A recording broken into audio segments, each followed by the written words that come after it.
thought you were going to read a scripture before we started. No, I'm going to sing a hymn. We're going to start with a hymn and a prayer. Yeah. That's how Middleish starts every week. I need a prayer today.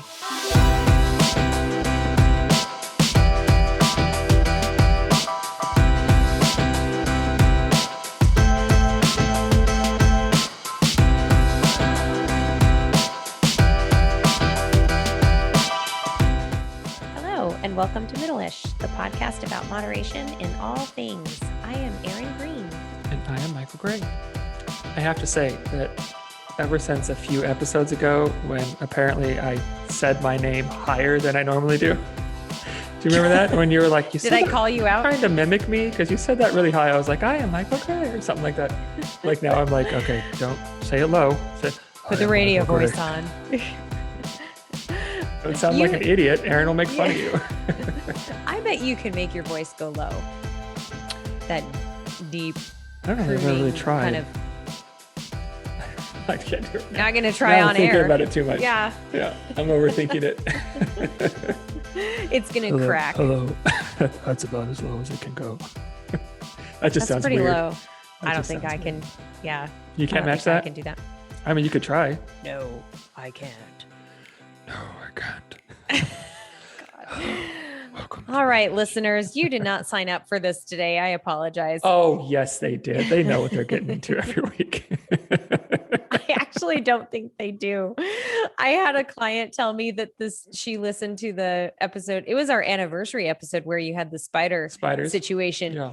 And she said she was laughing so hard. And she just was like the whole scenario of Erin is rambling on because Michael is scampering around his office trying to kill all the baby spiders was just like, yep, didn't sign up for that one.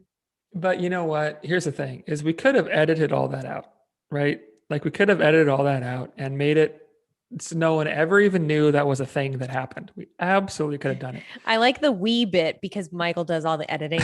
Well, a decision that we would have made, right? But I don't think it was even a question for either one of us of whether or not we keep it in. No. It was just like, obviously, yeah, that's what happened when we were recording. So that's what goes. This is how it works. Just like little Sophie needing to wipe her butt because she pooped. I went poop. Yeah. So how's your morning, my friend? Good. It has been a very busy, crazy morning. All good stuff though. Just it's been hopping from kind of the moment I woke up, but all good stuff. Yeah. How are you doing? Great. I went for a bike ride this morning. It was actually kind of interesting because we're in the middle of the heat wave here. Yeah. People will listen to this in a couple of weeks and we'll all be remembering the heat wave, but right now we're in the middle of it. Right now the Northwest is melting. Yeah, it's pretty ridiculous. I feel really bad for those further Northwest cities like Portland, Seattle, those places that are further on the coast that are not used to having this kind of heat because they are just not built for it. At least in Boise, we're used to a few triple digit days in a row when it comes, July, August. But we got some thunderstorms last night rolling through and they were still here this morning. I got up at 5:30 and it was 85 degrees outside. And you could hear the thunder and the clouds were kind of ominous looking. And I'm like, I'm heading out for my bike ride. And, if it was cold out, I'd be like looking at the weather going, screw that, I'm going to ride inside. But I was like, it actually sounds kind of refreshing to go ride in the rain. I got a little sprinkle, but nothing major, but, had a nice little bike ride, but man, it was hot already. Yeah. 85 in the morning that is hot for there. Yeah. In the morning, because it cools off quite a bit. Right. And Boise is dry. We're in high desert here, but it's kind of that muggy moisture you get in the early morning hours when the sun is just coming up. And I was like, I just felt gross getting started. I was like, I didn't sign up for this. Like we don't live in Arizona, No. Are you guys through like the highest temps? I think so. I think, Monday through today's still going to be 102, I think 103. So still hot, but not into the 10 range. I think it got up to 109 maybe Sunday or Monday. It was super hot, That's crazy. but it honestly was hotter up north, like Coeur d'Alene, which is in the Yeah, northern part of Idaho. Man, they had Ironman Coeur d'Alene on Sunday, and it was madness. I It was bet. just, it was so hot. I think it got up to 108 up there or 109. Was so, yeah, Maybe I wonder if it's miserable. higher because I talked to a client this morning of mine that lives in Portland, Oregon, and she Yeah. said on I think it was Monday it got to 116. God. Well, and it's different depending on where you are, right? So if you're Sure. on hot asphalt with Yeah. no shade Yeah. to speak of, then of course it's going to bake you a little bit more than if Sure. you're, in a park with grass. Right. So yeah, it just blah. But we're almost through it. Yeah, I had a really great ride, and I'm kind of back on the bandwagon of training, training in air quotes, because I have another race coming up I like training in air that quotes. I need to be I'm prepared for. training. But to be I'm honest, excited about it. yeah, I'm really into it, right? No, to be honest, I'm sort of like 1 foot in, 1 foot out. Like I'll do the workouts, but if a friend or Matt or somebody invites me to go mountain biking or do something else and Right. that sounds more appealing, I'll probably shift things around. Sure. Yeah. So, Sure. and I Cool. just had a great session this morning. I'm working with a local high school cross country and track team to do some of the work for Nutrilliance, which is my little program for young athletes to learn about sports nutrition and some Mhm. mental skills. And we did a self-talk session this morning that went really well. So I feel good. Excellent. I feel like I'm already She on the up and feels up. good. Ba-na-na-na-na-na-na. It's your time. Your turn She to knew sing. that she would. No. Na-na-na-na-na. Apparently, I sang on the How last long will I? episode. Yeah, if you missed it on last week's episode 57, just go to YouTube and go to the very end. And in case you missed it, there's a little treat from Erin on there where she does a little entertain. It's just like a USO, little- Apparently, I didn't even remember I did this, and I yeah, there's a little treat. yeah. It's worth going there and watching the 10 Right. seconds of it, I think. Yeah, maybe several times, Yeah. Put it on repeat. No, Yep. don't do that. Yeah, just do. No. Just do. Mm-mm. I don't think anybody needs to hear that. So you want to talk about food today? I love talking about food. Honestly, food is one of my favorite subjects. I like know. like my kids and my family, and then it might be food, maybe music. And then food. It's one of the Yeah. two. Yeah, it might be a I tie. do like It's talking about, cycling and that kind of mhm. stuff, but food, yeah. I It's like the love talking about language, it's food. like a love language. Like when, especially if you have like the same kind of, Hmm. preferences or feelings about food with someone else, it's like you have this instant connection. Yeah, you find someone who likes the same kinds of things. That's super exciting. Let Yeah. me ask you this, because this kind Okay. of leads into our topic. Go for it. Have you ever had a food that you were really looking forward to eating and you were just like so excited to have it, and then you ate it and you were kind of disappointed and let down? Like that wasn't as good as I imagined it would be. Yes, I'm trying to think of a specific example. I know I've had that feeling way more times than I wish I had, but I'm trying to think of a Mhm. specific example. I know there's been like several times where like someone's told me about a restaurant, like, oh, you got to go eat there. It's so Yeah. good. It's so good. Yeah. And then you go there and you're like, Eh. Yeah. like, I mean, I'll finish it, but like it wasn't worth the money. I And I mean, wouldn't pay any kind of money for yeah. I'd rather make a sandwich at home. Like that would Yeah, be I better. guess I guess it will fill my stomach, but whatever. Yeah, yeah. I'm trying to So think of something specific.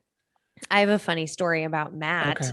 let's hear that. When we were driving back from a race that I used to do in outside of Bend, Oregon. So it's like, I don't know, a 5 to 6 hour drive from Boise, and there's Mhm. nothing. You're just driving through Eastern Oregon. So if y'all haven't been there, it's like nothing. There's like It's a lot of nothing. Yeah. highway and sagebrush and some hills. Mhm. So we're driving back, and there's one town, Burns, Oregon, that you can stop in. It's like the only place to really Good stop old and get food or Burns. gas. Good old Burns. So there's a McDonald's there, and we're coming back from the race, and Matt was like, I'm going to stop and get a cheeseburger and fries. we're not big fast food people, but when we do go get fast food, we enjoy it. Like we want it to be that indulgence, that childhood memory, that whatever. So we stop in and we went into the joint and I was like, I'm not feeling this. I need to go eat the stuff I have in the cooler in the car. I'm just not feeling it. It just didn't, I don't want to say anything bad about that place, but it just I wasn't feeling it. I think you Matt, on can the say other hand, something bad about the McDonald's in Burns. I it think you're safe. didn't seem super clean. It Don't think it'll didn't come back to haunt you. seem super with it. So Matt's like, I'm getting my cheeseburger and fries. Okay, fine. So he had problems getting the order. Like he comes out of the car. What did they have their B squad working? Blah blah blah. I asked for this and da da da. And so he was already kind of in a foul mood by the time he got his food and came to the car. Sure. So he's still looking forward. the smell of the fast food comes in the car, and so you're kind of salivating and you're kind of waiting for that, like the crunchy fries with the salt and like they do the 2 or 3 pickles on the bun of the cheeseburger. Like they put their burgers together in a specific way. And that's one of the things about McDonald's. You want to have a cheeseburger in, on the Champs-Elysees in Paris, the same way that you want a cheeseburger in Burns, Oregon. So Matt, I'm unwrapping his food because he's driving. And I know he's excited for this because Matt gets really excited about food, especially food that he doesn't eat very often. And I unwrap this burger and I'm kind of looking at it and I'm like, this doesn't look right. And I hand it to him and he starts eating it.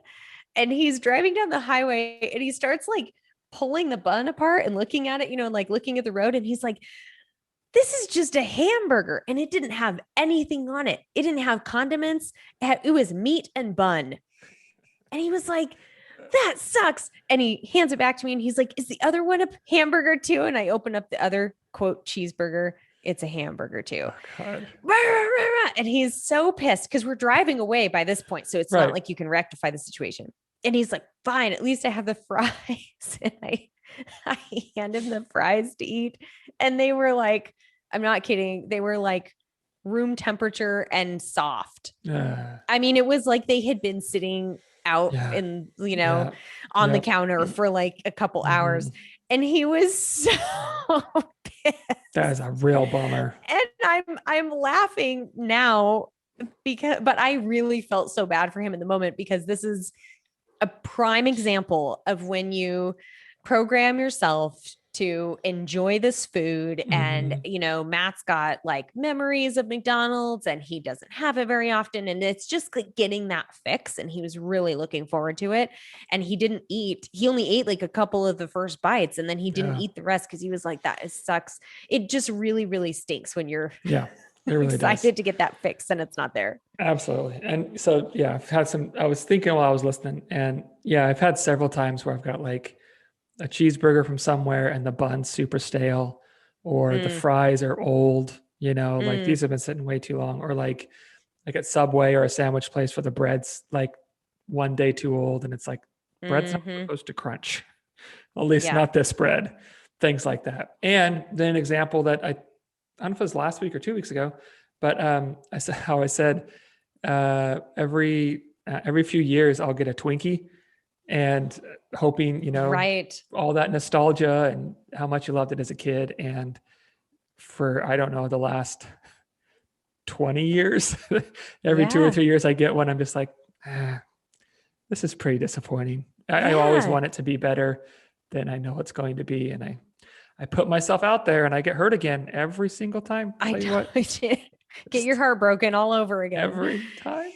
I've had that experience too with food. Like if I go to my parents' house, because they usually will have things around the house that I don't keep in my house. But then I'm like, oh, I'll have one of those cookies, those store-bought cookies with the colorful icing on them that honestly taste like nothing. They taste like sugar. And maybe that's why people love them. But to me, I'm like, hard ones. No, like they're the a mothers? soft sugar cookie with they're like, you buy them in the deli section of the store and they're like the soft sugar cookie with like icing on them. Garbage.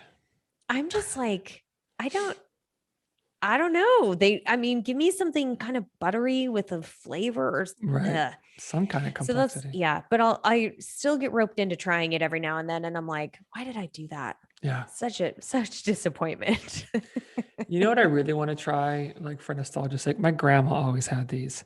Is they were the brand Grandmother's Cookies. Do you remember Yeah. those? I don't know if, Yeah. I don't know if that's still around, but they had these. They were like, I don't know what kind of cookie they were, but they had like a little red dot of like jam in the middle or something. Mm. Do you remember those?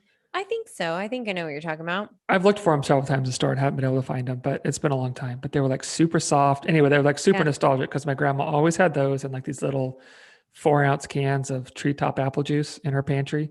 And those are Yeah. like the snacks we Oh just got to yeah. go get all the time. Yep. Yeah. What So about the little cups of fruit cocktail? Did I, she have those? she, Mandarin oranges. My she grandfather had those for didn't. us. She didn't. It was the apple juice and the grandmother's cookies. Oh, But funny. I'd like to find those cookies and see if they're still Hmm. as good as I remember them. Yeah. So the whole reason we're going through all of this and telling you these stories, everyone, is because I think this is a really important acknowledgement for people to make when they're working on food relationship is that sometimes food can be disappointing Hmm. and that it's okay for food to be disappointing. Hmm. There's a lot to unpack there because there's a couple ways we could talk about this. On one hand, these delicious treat kinds of foods that we're describing, sometimes you eat them and you're like, nah, it's not as good as I thought it was going to be.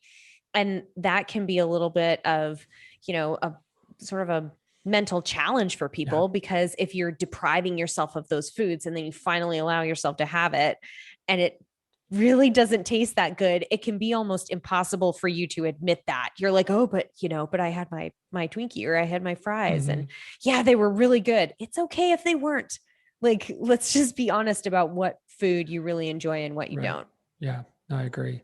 And I mean, I think because of like our, at least here, like, in America, like we have such access to so many foods, Mm-hmm. and it's like we do have the ability to like always eat something that's amazing, right? Like restaurants and Yeah. fast, that just is like Yep. explosion of flavor and texture and salt and fat and Yeah. sugar in your Party mouth, in your mouth. right? That's what I Like call it. everything. Yeah. And so I think we can like kind of always expect that like everything is going to be amazing all the time, and Mhm. I mean the reality is sometimes it's just not, and like that's really okay. And I think a lot of times as we're trying to eat healthier, I think sometimes that is kind of a hard transition for people. Is there are times where maybe the food isn't necessarily disappointing,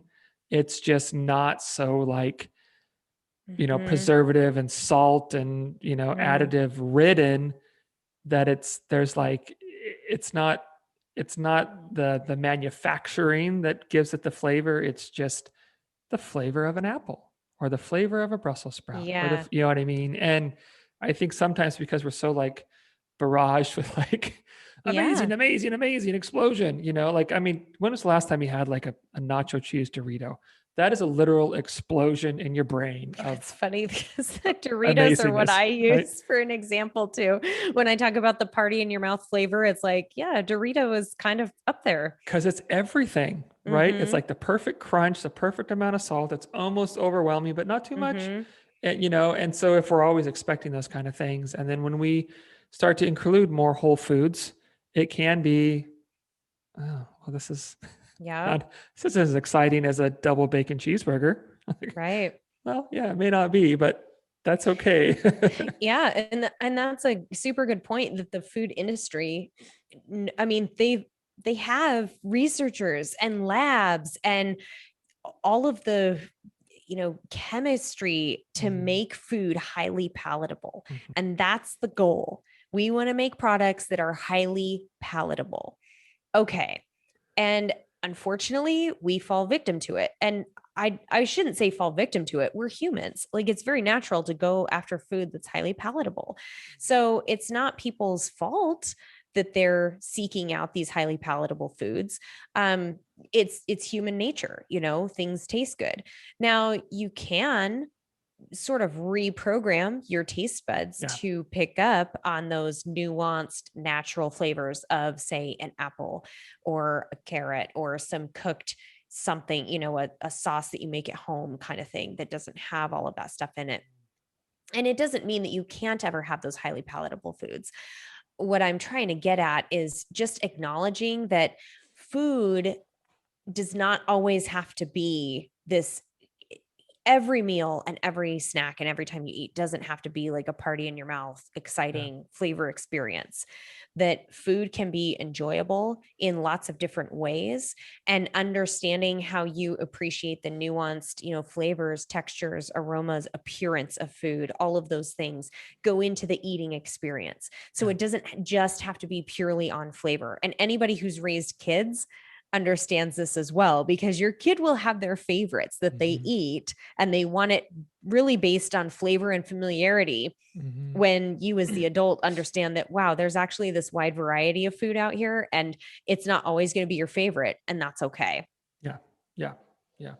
So back to the highly palatable thing real quick. I looked this up because I was like, oh, I remember something about this. So Precision Nutrition, Mm-hmm. they did an infographic on like these, hyper palatable foods, and sort of what food manufacturers are trying to do. And they have what they Mm, call the big five. So this is they talk to an ex food manufacturer, scientist, whatever, someone who used to do this for a living.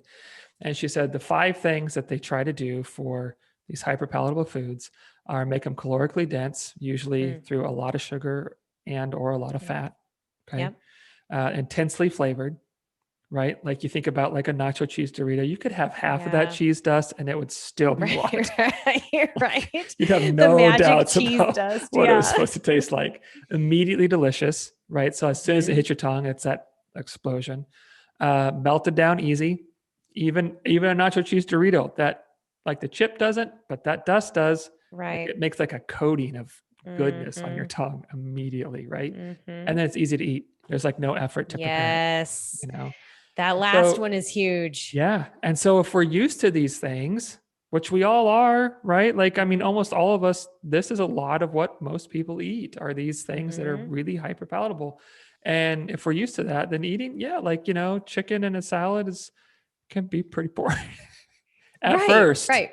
at first. But like you Right. said, which I'm glad you made that point, you can absolutely like kind of retrain yourself to enjoy food for the taste of the Mhm. food and the experience of it, and we've done, we've talked at least a few different times on the show about, ways to make food more exciting, Yeah. and more interesting and more delicious. But Well, and I'll talk with clients a lot about just when you sit down to a meal, to take in the whole experience. What's again, I've said this 1,000 times, what's the story you tell yourself about that food? yeah. If you sit down to a meal that you made at home and you're just sitting there wishing that it was something else, or that it tasted differently, or that you had ordered takeout instead, and you're continually telling yourself that rather than focusing on the appreciation factor and Mhm. the satisfaction that this food brings in front of you, then of course it's going to be probably a pretty disappointing experience. And I mean, this is getting into psychology, and I know that some of that is out of my scope, but some of it is totally in my scope when it comes Yeah. to food relationship, Yeah. because it's really interesting to see how our appetites and our food belief system can be altered based on how what we tell ourselves about the food we're going to eat. Yeah. So back to Matt's cheeseburger example, or hamburger, it was hamburger, plain Mhm. hamburgers and cold fries. If he had told himself that I can Disappointment never in a have this bag. food again. Yeah. Exactly. Yes. The only salt on those fries were his tears, because they were awful.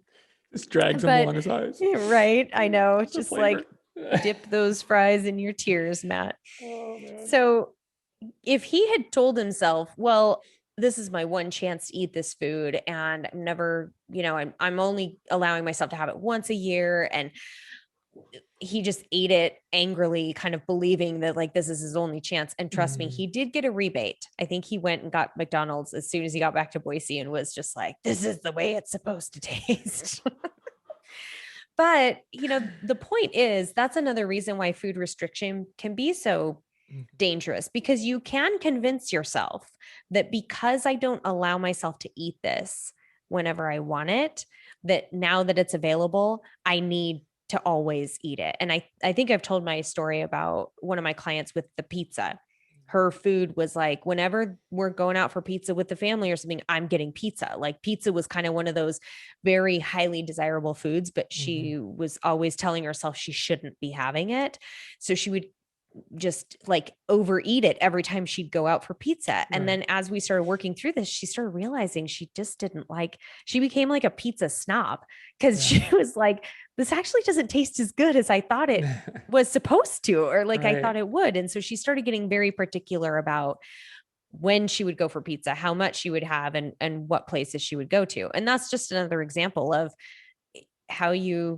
what you tell yourself about those foods and how food restriction can play into this whole thing too. Yeah. I have an example about that from Monday. I don't know, one of those days. So have you heard of Mississippi pot roast? You heard of that? Okay. I've seen it a few times, like on Facebook or Instagram or whatever. I was like, I'm going to try this. So it's just like a roast, right? And you do like a ranch seasoning packet and au jus seasoning packet. Ooh. And a little butter and like pepperoncinis. Yeah. Right? And Talk about like highly palatable, salty, buttery. Yeah. Yeah. And it was delicious. It was great. Right. So, but along with that, I made like sliced potatoes in half and kind of just a little butter and baked them, right? A little salt and pepper. And Sophie was looking at the potatoes. And I guess we've never had like whole potatoes since she can remember. Yeah. They're diced or whatever, mashed or whatever. And she was like, what are those? And in my head, I'm going, she thinks she doesn't like potatoes, right? She likes French fries, but she has made it up in her mind she doesn't like potatoes. So she's like, what are those? And I said, I'm not going to tell you. I want you to try it first. And she was like, Daddy, what are those? Like, I would like to know what these are, please. And I said, should always tell her. I said, I want you to try it first, and then I'll tell you. Okay. And so she tried it. She was like, it's okay. I said, do you want to like try it with a little bit of ketchup? Yeah. And so she tried a little bit of ketchup and dipped it. And she was like, I like these. And I was like, oh, you do? I said, well, those are potatoes. And she goes, oh, well, I guess I like potatoes like this. Like, this is fine. That's such a brilliant example. But, in her head, I knew she was going to like, these are potatoes. Oh, I don't like those. So there's no way I'm even going to try them. I was like, I'll tell you, but I want you to take a bite first, and just because oftentimes we've decided ahead of time what our experience is going to be or what our past experience has been. And then that absolutely influences how things taste, our experience, our history, the things that we've decided ahead of time absolutely impacts how we receive those things. So that was just an example. No, that's a great example. And in fact, I will tell parents, that's something you can say to your child if they say, ew, I don't like that, or they reject a food, to say, maybe you're not ready for those flavors yet. Or maybe maybe you don't like potatoes cooked that way. We'll try them another way soon. So just helping them put things into context. And so they don't just automatically label that, quote, I don't like potatoes. Yeah. So yeah, good job. Or you can shame them, be like, oh, only cool kids like this food. Yeah. So bribe them with ice cream. We are totally kidding, you guys. Do not do those things to your child. Don't you dare do it. So one of the other things I wanted to bring up on this topic is a conversation I had recently with my mom. And we were chatting. She came to Boise to visit, and we were chatting about just dieting, weight loss, like all the things that I do in my work. And, she was kind of talking about, well, I want to eat more salads, for example, or she was talking about some changes she wants to make to her eating. And she said, but I just don't like that kind of salad dressing. I get tired of them. And I'm like, well, what kind of salad dressing are you using? And it was like the fat-free ranch. And I've eaten that stuff and I think it's horrible. It's disgusting. And I tried to convince myself for years that it was, oh, it's fine. This adds flavor and creaminess and blah, blah, blah. And so and now I've seen the light. And so I'm like, give me the real stuff. Right. Mm, But my mom just still has that kind of belief system that, like, oh, but if you're quote dieting, or if you're doing this right, or if you're being good, then you choose these very specific kinds of diet foods. And I was like, no, eat, what kind of dressing do you like? And she's like, well, I like French dressing, but that has a lot of sugar. And I'm like, look, if it helps you get the vegetables into your mouth, then we're going to focus on eating what you enjoy. And she told me that she was told she had triple bypass surgery years ago. And she was told in cardiac rehab that one of the nurses said, if it tastes good, spit it out. And I was like, what? That's the advice you were given? And she's like, well, yeah. And it's just stuck with her. So this whole conversation to me shed yikes. light on diet culture and how people are given that message that food is not supposed to taste good. It's not supposed to be enjoyable. It's not supposed to be desirable. And so then where does that leave us? Mhm. Eating disappointing food all the time and telling ourselves that we shouldn't, or that we're bad if we eat foods that we actually enjoy. And it leaves us convincing ourselves that we actually do like these foods that are supposed to be good for us. Mhm. And it completely skews our view of the food world. Mhm. And I think some people constantly live in a state of denial, convincing themselves that, no, I really like food this way, I really like this food. And I'm like, but do you really? Like, Do let's you have that really? honest Yeah. conversation. Yeah. Yeah. Okay. So this is the point in the episode where I go, I'm going to sidetrack real quick. I feel like I do this every episode. We're about half an hour in. This I is just need to perfect stop saying timing. it and just do it. I'm going to go over here real quick. So do you think that, and then I'll answer this question too, but like foods that are like reduced sugar or reduced fat in general taste worse? Like which one do you think can get away with tasting all right? Like lower sugar or lower fat? So I'll use an example that I actually prefer. The reduced fat version are wheat thins. It's a Mm, cracker. It's whatever, they're really hard to screw up. mhm, But I find the reduced fat ones to be crispier and just have kind of a lighter texture. And I mhm. like that. Um, I think, gosh, it really depends on the product, because some Right. things you can get reduced sugar. So, okay, applesauce is another one. If it doesn't have the added sugar in it, if it's just like the natural applesauce, I actually think that tastes better because I Mhm, like the apple flavor versus having extra mhm, sweetness. Matt enjoys light mayonnaise. He doesn't care if it's the full fat mayonnaise or not. He doesn't notice a difference. mhm. So, I really think it depends on the person. And my Sure. guidance has always been taste it, and if you like it and you don't miss that added fat or added sugar Mhm. or added salt or whatever, then go for it. Great, you found Yeah. a healthier option. But don't spend your life convincing yourself that you like fat-free salad dressing when it actually tastes terrible. Yeah. Yeah. And I completely agree. It does depend on the product, probably. I personally, I feel like the low sugar realm has got a little better handle on replacements, and that kind of stuff Mhm. where like have you ever had low fat cheese? Yes, it's like rubber. Like talk about a bummer. It's like the pink erasers that you It's- got in grade school. That's the texture of it. Man, there was one time we were making homemade pizza and I got like some super reduced fat mozzarella and it was like, this is garbage. Yeah. And it This doesn't melt the is same way. it like doesn't like it stays like in like whole shredded bits. It just like sort So it of looks like merged together. white maggots on your pizza. It's like this Awesome. cross hatching of it's so bizarre. Like what happened to my pizza? Yeah. So, and then like salad dressing, I think reduced fat salad dressing is just wildly disappointing. I've had several and I haven't thought any of them are anything I would ever want to try again. So But I like the so Newman's own balsamic vinaigrette. I mhm, like their light version. And okay. I think it's because I really like that vinegary punch that Mm, you get.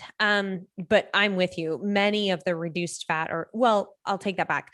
I do like the yogurt salad dressing versions. And I think that those have come a long way. So there's a few yogurt versions that I really mhm, like. But the traditional kinds of like ranch and any of those that end up being reduced fat, ugh, it they just don't have the same flavor. And fat carries flavor, you guys, mhm, hugely. Um, at a chemical level, like the food science is very clear that fat is a flavor carrier and enhances the flavors of mhm. foods. So anytime we go down that low fat realm, you're gonna be, the flavor is gonna be affected. Yeah, yeah. And, I've tried a bunch of things that are lower sugar, just being a diabetic, just to try them and see if, Yeah. and even like I've had like reduced sugar or zero sugar cookies that are like, they're not great, but they're okay. Like, they're fine. And like I might prefer Diet Coke to regular Coke at this point. Maybe just I having, actually do, unless it's yeah, during a race. sure. During a Yeah. race, But actually, regular. I mean, I know people argue with me and I get it. When I first started drinking Diet Coke, I was like, oh, this may take me a little bit, Mhm. but now I think I like it better. Like regular Coke almost tastes too sweet, Yeah. Yeah. Yeah, One thing about the sugar replacers, and we'll get back on track, but I think that this maybe I think we'll see. I think that this conversation lends itself to food satisfaction though, because it's important for people to hear that when a food is labeled healthier or, low sugar, low fat, low sodium, all these things, my philosophy with people is to counsel them on give it a try. And if you enjoy that different product, then go for it. But if you don't enjoy that different product, then let's find another way, to reduce sugar or reduce fat or reduce sodium in your nutrition plan. The sweeteners that are added in lieu of sugar, it really depends for me because there are some that I like monk fruit extract. I can't I don't think I've do had that. it. It's a kind of along the lines of stevia in the sense Oh, that it's derived from a leaf or a fruit or a seed or something, okay. it's natural.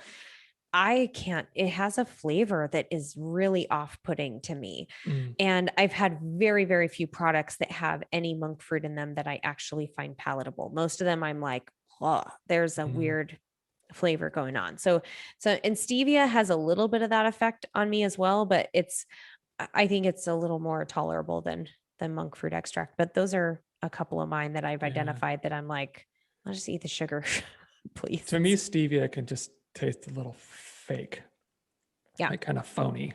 Like Yeah. this isn't real. This something's off here. This feels Imposter. it's manufactured or something. Oh, Okay. I meant to show Oh, you some. Hold on.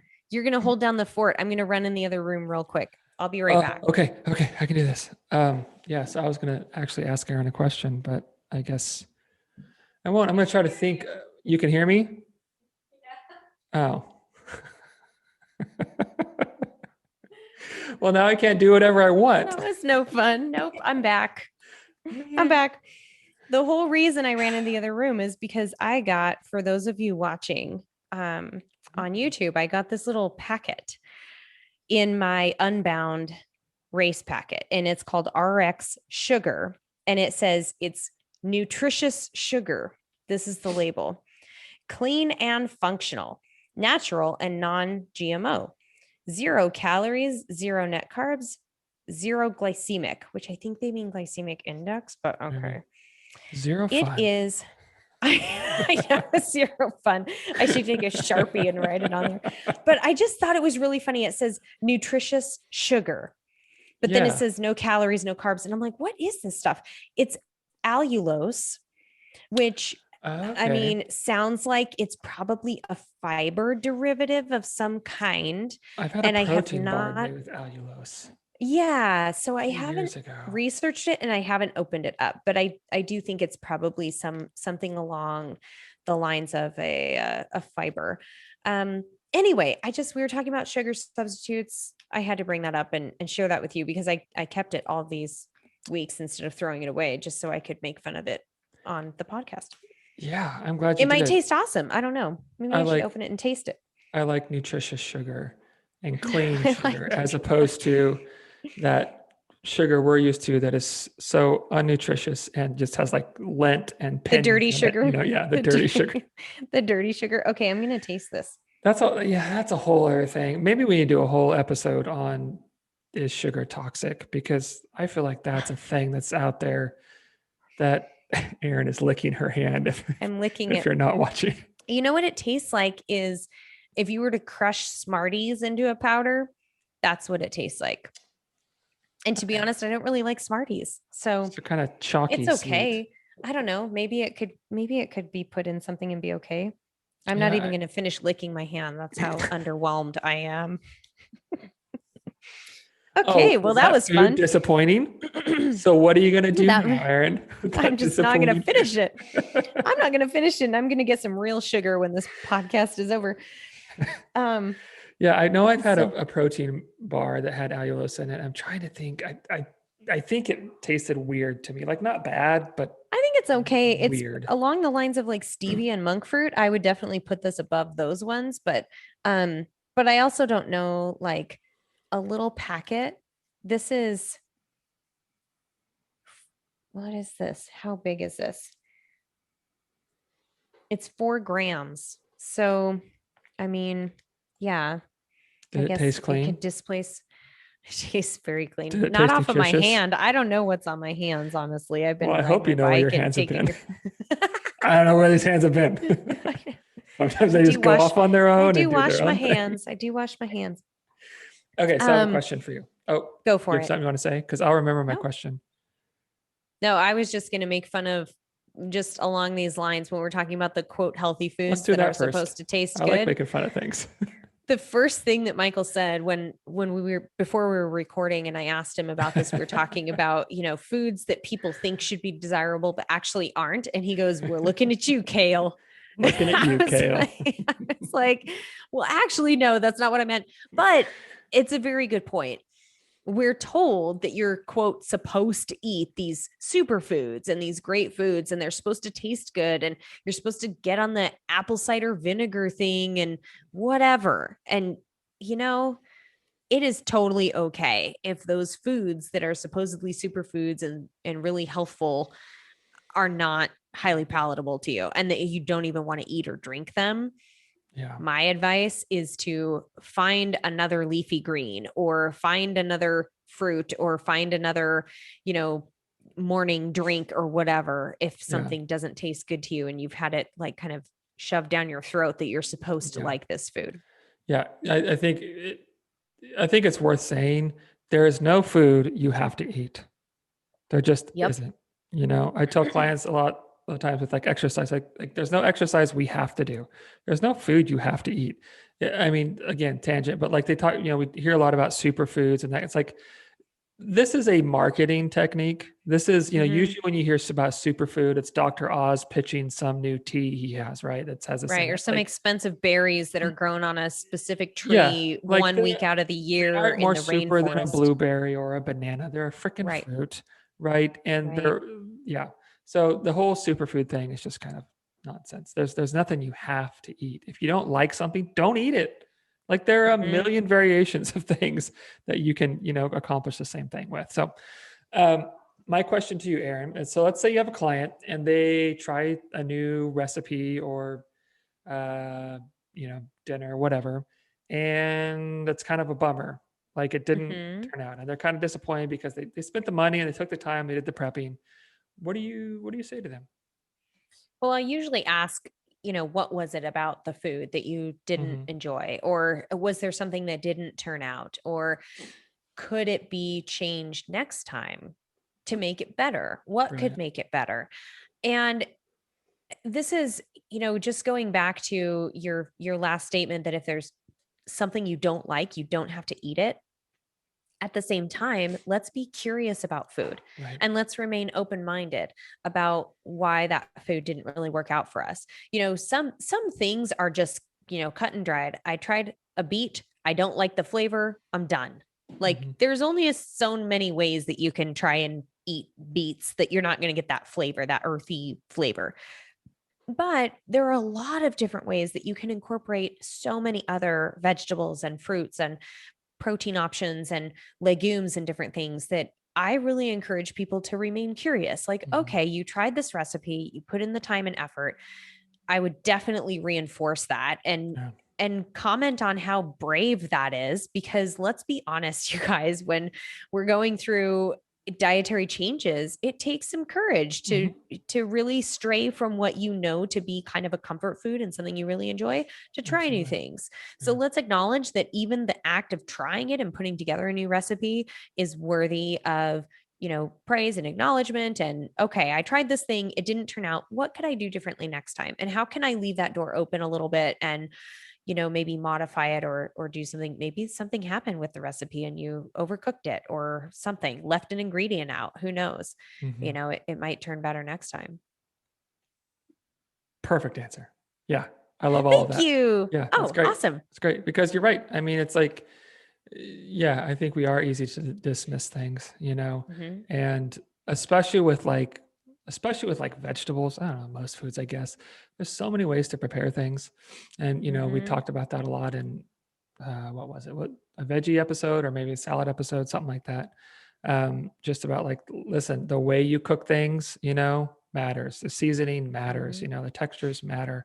And especially with vegetables, they can be kind of wildly different depending on how they're prepared. But yeah, I Hmm. think that was a perfect answer. Well, I've had a lot of practice with that conversation. So, I bet you have. so this actually leads into one of the reasons I wanted to talk about this topic is that it ties in really nicely with, we talked about the 10 principles of intuitive eating Mhm. back on one of our episodes where we talked about intuitive eating specifically. And I think that principle number five, or sorry, principle number one that says reject the diet mentality is a really important one here, because again, the diet mentality would say you need to eat, you know, artificially sweetened things or non-nutritive sweetened Yeah. things. You need to eat low fat things. You need to eat kale. You need to eat foods that actually don't taste good in order to be healthy or lose weight. That's diet mentality. That is diet Right. culture loud and clear. So if you're rejecting diet culture and diet mentality, then you are opening the door to actually enjoy the food world. And that lends itself to a lot of empowerment and feeling more calm around food and feeling more confident in your food choices, because then it is purely about what you actually enjoy. Yeah. And then I also think principle number 6 that says discover the satisfaction factor is huge, huge, huge. I've worked with so many people that truly don't think they're supposed to enjoy food. Like they're kind of surprised when I ask them about, well, did you enjoy it? Like, did it taste good? What was this experience like? Because Mhm. they're kind of expecting me to just tell them like, well, these are the nutrients your body needs. Well, guess what? You don't eat nutrients, you eat food. Right. So we need to actually acknowledge that food has a much deeper experience than simply putting certain nutrients into your body. So that Mhm. satisfaction factor is huge too. Yeah, I would completely agree. Yep. So I guess the moral of the story for this episode would be, don't force yourself to eat things that you don't enjoy. Right. Keep an open mind, you And know, an open ex- heart. and an open heart. Explore food. And it is totally okay for something that is considered desirable by the Mhm. society at large, like dessert or, beer or wine or whatever. It's totally okay for that not to float your boat Right. at any given moment. So Right. acknowledge that and just honor yourself in that way and be like, I really don't feel like having this right now. Right. I'd rather have it later when it tastes good, or I'd rather have a different version. That's cool. And it actually really helps you in the future when it comes to balancing out your diet and that whole diet mentality thing, because then you're not left feeling deprived. It's totally your choice Right. if you have it or not, and you can have it at any given time. So then you can Right. be more spontaneous. So And anyway. and I think that's some of that good work of just understanding yourself better. Mhm. Like, I mean, there are things I think that are just kind of societally like, well, everybody loves pizza and everybody loves beer and everybody loves tacos, right? Like these are just everybody loves bacon, right? Yeah. And Those are all true statements. they better be. If you don't like one of those, you can just stop listening. No, I'm just kidding. Michael just dropping truth bombs all over this podcast. But sometimes there's just like expectations, and sometimes we just never stop long enough to think about like, do I really like this, or do I like it in this way? I remember. So my mom, she would make us, homemade cake every year for our birthday, and she would make this chocolate mayonnaise cake. Have you heard of that? Oh yeah, my mom made mayonnaise cake. Okay, yeah. I always hated eating it because I hated mayonnaise, but then it took me a long time to realize I actually really like the cake. Oh, okay. So for me, it was I like mayonnaise. Like if I'm having a burger, I want a lot of mayo on there. Like I like it, right? But as a kid, not so much. And so this cake, it's got a tang to it, right? From the mayonnaise. It doesn't taste like mayonnaise, but it's got that tang. And I hated it as a kid. But every year she would make it and I would go along with it because I just thought I was supposed to like this cake, right? Jeez. And I was probably like 10 or 11, maybe, like a lot of years of having this cake before I was like, can I have something different? Because I don't really like this. And of course, she felt terrible. She's like, I thought you loved it. I'm so sorry. Oh my gosh. But, there was just sort of this like expectation of like, well, this is the birthday cake. And so I like it, I guess. Like I'm supposed to be excited about it because it's my birthday. So yay for the cake I can't stand to eat. And I'm going to eat a piece and put a smile on my face because that's what I'm supposed to do, right? That's a good lesson in, expressing your own desires and kind of, not going along with something. Yeah. Not going along with something because of the expectation attached to it. Yeah, absolutely. Yeah. That's a good one. Mayonnaise cake. Mayonnaise cake. Yeah. I remember that. Mayonnaise cake? I had forgotten. I think my mom made one when I was in college was the last time I tried it. And I was like, oh, this actually isn't so bad. But just the mayonnaise thing, like I have a hard time. I have a hard time with mayonnaise. Have you ever made homemade mayonnaise? No. I haven't either. Why would I? Well, I guess if you don't like it. I don't know, Aaron. Maybe just to try and be adventurous, okay? Why don't you not write mayonnaise off? You know what? Okay, just because it's disappointing. Maybe you need to try it a different way. I have mayonnaise very rarely in recipes, and Matt's the mayonnaise eater, and I spread it on his hamburger bun without gagging, which I think is my due diligence as a wife. That's pushing it, huh? So I don't think I'll be making mine from scratch, but thanks. Funny. All right. Well, just a question, never mind. Oh, well, we about ready to wrap up. Anything else on that topic? Yeah, I think we hit it all. Yeah, well, I'm sure that topic will come up in future conversations too, because I think it's an important point for people to really feel, again, that word empowered kind of comes to mind, like feeling like you can make decisions for yourself around food. And it's okay if you're not, going with the popular belief there. So, right. Well, and there's so many angles to come from that, approach that concept from. Like there's, we first talked about like we're so exposed to really, highly palatable foods. And so sometimes more whole foods can feel kind of disappointing at first. Or there's the expectation of, that we should enjoy ice cream and pizza and that kind of stuff. Or there's, hey, there are these healthier foods that you should like if you want to be healthy. And there's just a lot of different spokes to that wheel, I guess, that I'm sure we'll be talking about this again. Yeah. Yep. So what's your meaning in the mundane this week? My meaning in the mundane, Sunday. We were driving to get Mexican food, and all four of us from the car. We were driving to the restaurant, and Sophie from the back seat says, "Daddy, do you remember the Jingle Bell song?" And I was like, "Yeah." She goes, "Can you sing it?" I was like, "Yeah." So I started singing Jingle Bells. And then the whole family joins in, right? So, oh my gosh. In the middle of June, it's, I don't know, like 90 degrees out, and we're singing Jingle Bells. And then Lana's like, ooh, let's sing this one.